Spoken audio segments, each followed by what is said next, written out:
title of this mini podcast is Intuition. You don't have to pay tuition to get intuition. That phrase was delivered to me one morning by the intuitive part of me I call the grasshopper. I'll admit I had to wonder about the message a little bit before some ideas began to surface.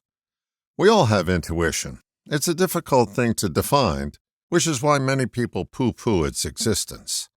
Who hasn't had an idea come from out of the blue and answer something you've been pondering or wrestling with? Poof, right there it was. Intuition isn't smarts, at least not the way we define intelligence. Everybody has intuition, no matter what the level of your IQ. In fact, the amount of intuition one receives is proportional to the lack of thoughts going on in their head. You can't think your way to intuition, no matter how smart you are. Reminds me of a story. My grandmother lived with us for a couple of years when I was in elementary school. I had this friend, Al, who I'd recently made friends with. One day, my grandmother said, "Johnny, I don't like you hanging around with that boy. He's bad news." I went on to defend my new friend and asked why she didn't like him. She just said she didn't get a good feeling when he was around. A couple of days later, Al and I were out and about and playing up near the railroad tracks. This was a place where they parked empty boxcars. We began to play inside one of the boxcars, pretending to be hobos. Then, all of a sudden, I saw Al gather some straw that was on the floor of the train car and piled it over in a corner. I wondered what the heck he was up to. The next thing I knew, he pulled out matches from his pocket and lit the straw on fire. We ran.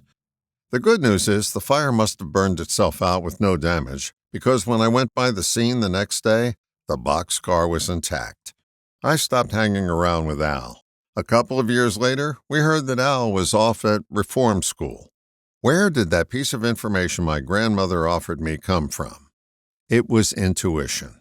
She didn't take a class at the local high school. It just showed up, and she knew she could trust it.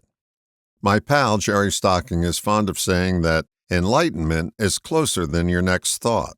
You can substitute the word intuition into a sentence and have the same level of accuracy. It seems that intuition is our first glimpse of enlightenment. We have the tendency to dismiss intuition as coincidence.